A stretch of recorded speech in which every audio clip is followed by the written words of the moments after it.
어둠이었다. 끝도 없이 펼쳐진 먹색 공간 속에서 한지우 변호사는 부유했다.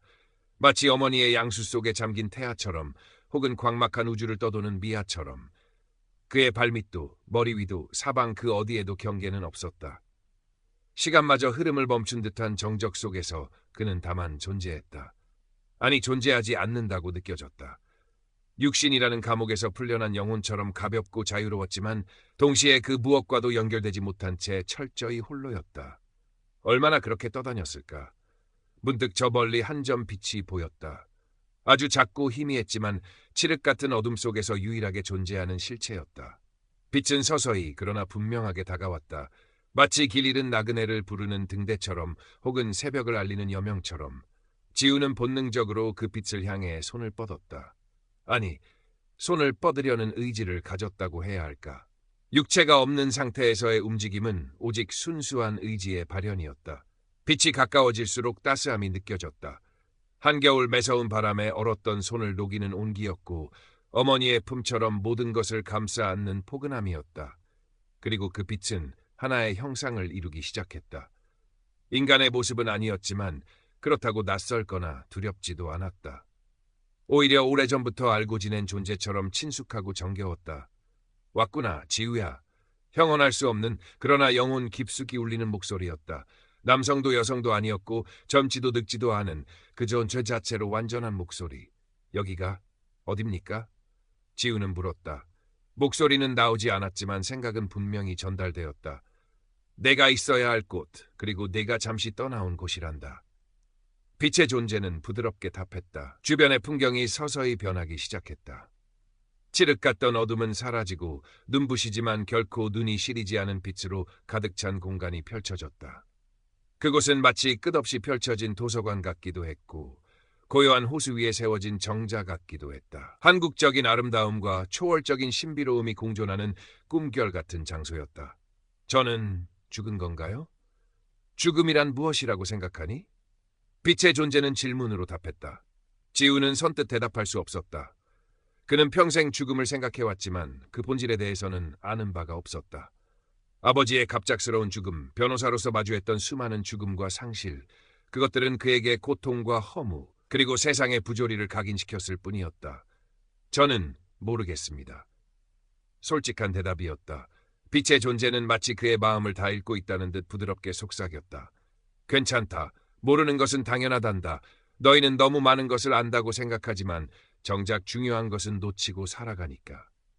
그때 지우의 눈앞에 장면들이 스쳐 지나가기 시작했다. 그의 삶이었다. 어린 시절 아버지의 따뜻한 손을 잡고 공원을 거닐던 기억. 아버지가 사회운동 중 사고로 돌아가셨다는 비보를 듣고 온 세상을 잃은 듯 절망했던 순간. 아버지처럼 의미 있는 삶을 살겠다며 법대에 진학하고 밤낮 없이 공부해 사법고시에 합격했던 날들. 인권 변호사로서 약자들의 편에 서서 싸웠지만 거대한 현실의 벽 앞에서 좌절하고 분노했던 시간들. 연이은 패소, 의뢰인들의 실망, 어린 눈빛, 그리고 마음속 깊이 쌓여가던 무력감과 소진. 모든 장면들이 주마등처럼 빠르게 그러나 선명하게 지나갔다. 그는 자신의 삶을 제3자의 시선으로 바라보고 있었다. 그 안에는 기쁨도 있었고 슬픔도 있었으며 성취와 좌절, 사랑과 미움이 뒤섞여 있었다. 그리고 그 모든 것의 밑바닥에는 채워지지 않는 깊은 공허함이 자리 잡고 있었다. 무엇을 위해 그토록 치열하게 살았니, 지우야? 빛의 존재가 다시 물었다. 그 목소리에는 어떤 질책이나 비난도 담겨 있지 않았다. 오직 순수한 궁금증과 연민만이 느껴졌다. 지우는 대답할 수 없었다. 그는 아버지의 죽음 이후 아버지의 삶을 대신 살아야 한다는 강박관념에 사로잡혀 있었다. 타인의 인정과 사회적 성공이라는 잣대에 자신을 맞추려 했었고 정작 자신의 내면이 무엇을 원하는지는 돌아보지 못했다. 그는 자신이 얼마나 많은 것을 놓치고 살아왔는지, 얼마나 공허한 목표를 향해 달려왔는지 깨달았다. 눈물이 흘렀다. 육체가 없음에도 불구하고 영혼이 우는 듯한 깊은 슬픔이 밀려왔다. 진정으로 원했던 것은 무엇이었니? 그 질문에 지우는 가슴 깊은 곳에서부터 울컥 차오르는 감정을 느꼈다. 그것은 다름 아닌 사랑이었다. 조건 없는 사랑, 모든 것을 포용하는 사랑, 그리고 연결감이었다. 타인과의 진실된 연결, 세상과의 깊은 연결, 그는 그것을 갈망했지만 스스로를 고립시키고 방어하며 살아왔다. 저는 사랑받고 싶었고 사랑하고 싶었습니다. 그리고 외롭고 싶지 않았습니다. 흐느낌과 함께 터져나온 고백이었다. 빛의 존재는 지우를 부드럽게 감싸 안았다. 그 품은 너무나 따뜻하고 평화로워서 지우는 모든 긴장과 슬픔이 눈 녹듯 사라지는 것을 느꼈다.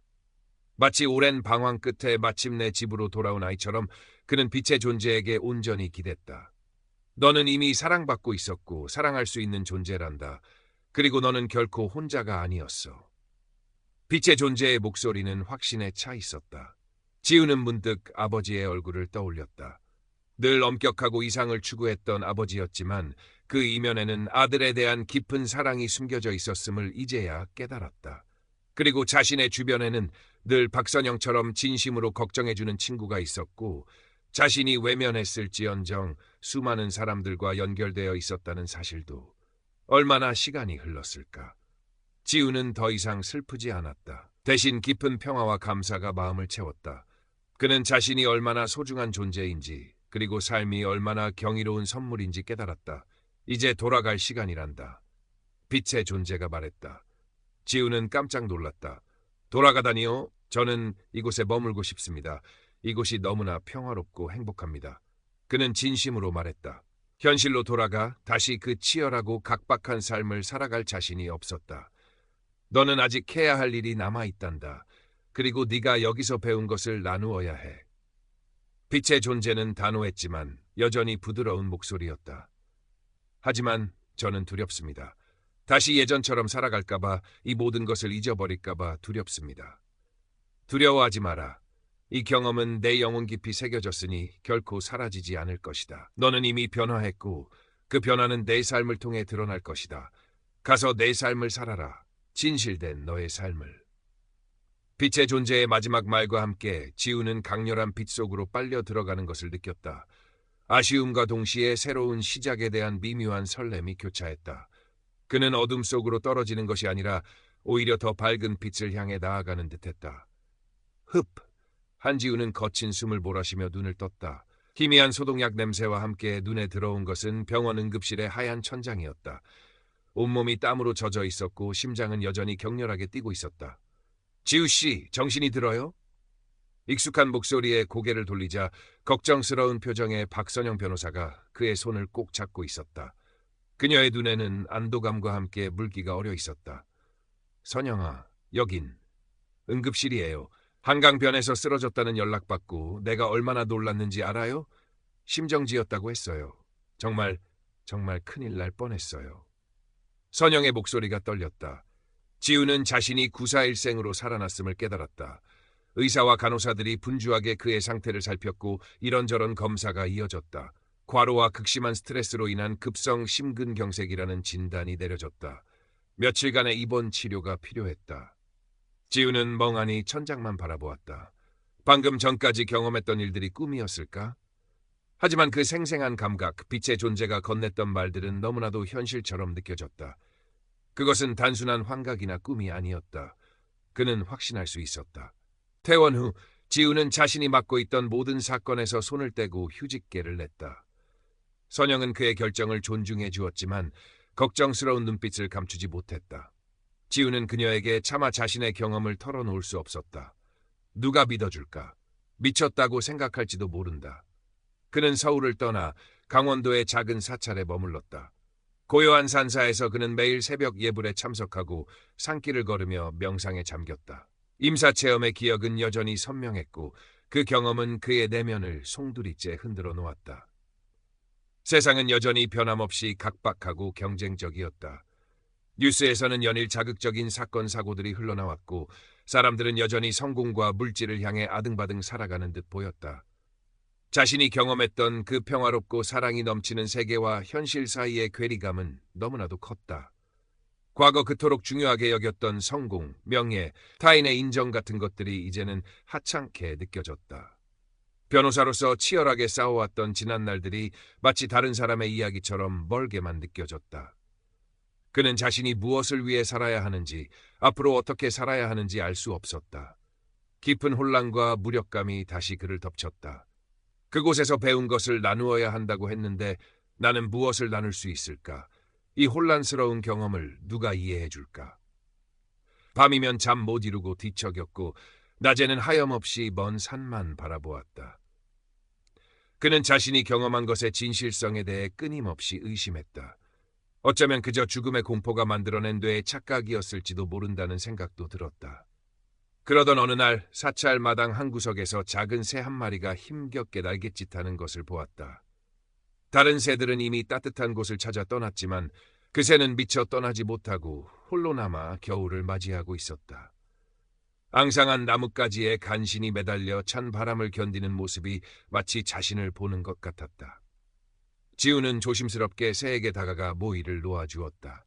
며칠 동안 정성껏 돌보자 새는 조금씩 기력을 회복하는 듯했다. 그러던 어느 맑은 날 아침 새는 힘차게 하늘로 날아올랐다. 작은 점이 되어 사라질 때까지 지우는 그 모습을 하염없이 바라보았다. 그리고 문득 깨달았다. 나누는 것이란 거창한 것이 아닐지도 모른다. 그저 작은 관심, 따뜻한 마음을 전하는 것. 그것만으로도 누군가에게는 희망이 될 수 있겠구나. 그 무렵 선영에게서 연락이 왔다. 그가 휴직 전에 맡았던 대기업 환경오염 소송의 재판 기일이 얼마 남지 않았다는 것이었다. 피해 주민들은 여전히 지우를 기다리고 있었고 그가 아니면 이길 수 없다고 믿고 있었다. 지우의 마음은 복잡했다. 다시 그 치열한 법정 다툼 속으로 뛰어들 자신이 없었다. 승패에 집착하고 분노와 증오로 상대를 공격했던 과거의 모습으로 돌아가고 싶지 않았다. 지우 씨, 꼭 돌아오라는 말은 안 할게요. 하지만 주민분들이 지우 씨를 얼마나 믿고 의지하는지 알아줬으면 해요. 그리고 지우 씨가 아니면 안 되는 일도 있다는 걸요. 선영의 진심 어린 말은 그의 마음을 흔들었다. 그는 며칠 밤낮을 고민했다. 임사체험에서 빛의 존재가 했던 말들이 귓가에 맴돌았다. 가서 내 삶을 살아라.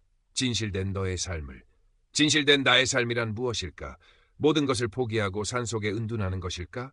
아니면 내가 경험한 깨달음을 가지고 다시 세상 속으로 들어가는 것일까? 그때 상대편 변호를 맡은 최영재 변호사의 얼굴이 떠올랐다. 사법연수원 동기였지만 성공과 이익만을 옅으며 늘 지우의 이상주의를 비웃었던 인물. 그는 분명 지우의 복귀를 기다렸다는 듯 조롱하며 압박해올 것이다. 두렵다. 하지만 두려움 때문에 도망치고 싶지는 않아. 지우는 마침내 결심을 굳혔다. 그는 서울로 돌아가기로 했다. 하지만 예전의 한지우는 아니었다. 서울로 돌아온 지우는 가장 먼저 박선영을 만났다. 그는 자신의 임사체험에 대해 조심스럽게 털어놓았다.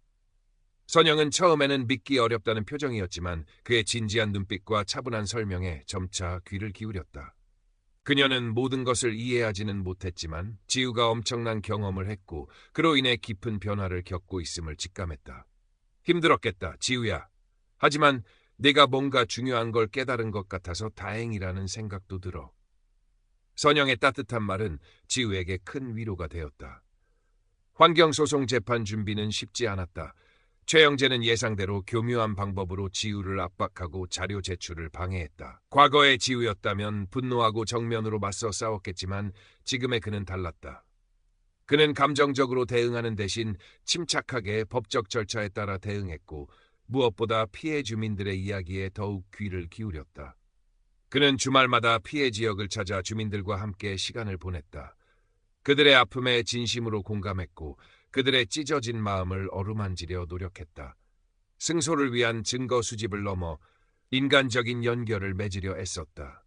그의 진심은 주민들에게도 전달되었고 그들은 지우를 더욱 굳게 신뢰하게 되었다. 재판 당일 팽팽한 긴장감으로 가득 찼다. 최영재는 여전히 날카롭고 공격적인 변론을 펼쳤다. 하지만 지우는 흔들리지 않았다. 그는 차분하지만 단호한 목소리로 변론을 시작했다. 그는 법리적인 주장을 넘어 이 사건이 한 개인의 삶과 공동체에 미친 깊은 상처에 대해 이야기했다. 그의 눈에는 연민과 진정성이 담겨 있었다. 존경하는 재판장님, 이 사건은 단순히 법조항 몇 개를 위반했느냐의 문제가 아닙니다.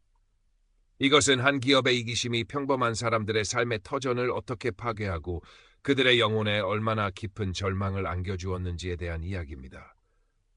우리는 법의 이름으로 정의를 세워야 하지만 그 정의는 차가운 법 조항 뒤에 숨겨진 인간의 뜨거운 눈물을 외면해서는 안 됩니다. 지우의 변론은 법정 안의 모든 사람들의 마음을 움직였다. 완고해 보였던 판사의 표정에도 미세한 변화가 스쳤고 방청석에서는 낮은 탄식이 흘러나왔다. 최영재조차 순간적으로 말문이 막힌 듯 보였다. 결과는 아무도 예상하지 못한 방향으로 흘러갔다. 재판부가 제시한 조정안에 대해 놀랍게도 가해 기업 측에서 전향적인 태도를 보인 것이다. 물론 완전한 승소는 아니었고 피해 주민들이 만족할 만한 수준의 보상에는 미치지 못했다. 하지만 이전까지 완강했던 기업의 태도에 비하면 커다란 진전이었다. 그 이면에는 지우의 진정성 있는 태도와 인간적인 호소가 큰 영향을 미쳤다는 후문이 들려왔다. 재판이 끝나고 법정을 나서는 지우의 얼굴에는 피곤함과 함께 옅은 미소가 감돌았다. 승패를 떠나 그는 자신이 할 수 있는 최선을 다했고 그 과정에서 무언가 중요한 것을 지켜냈다는 느낌이 들었다. 그는 더 이상 과거처럼 결과에 일희일비하지 않았다. 과정 속에서의 진실됨, 그리고 그 안에서 피어나는 작은 변화들이 더 소중하다는 것을 깨달았기 때문이다. 그 후 지우는 변호사 일을 계속했다. 하지만 그의 방식은 예전과 많이 달라졌다. 그는 더 이상 승리를 위해서만 싸우지 않았다. 의뢰인의 이야기에 깊이 공감하고 법정 밖에서의 화해와 조정을 우선시했으며 필요하다면 상대방에게도 먼저 다가가 대화를 시도했다. 물론 현실은 녹록지 않았고 여전히 많은 어려움과 좌절을 겪었다. 하지만 그는 예전처럼 쉽게 무너지거나 절망하지 않았다.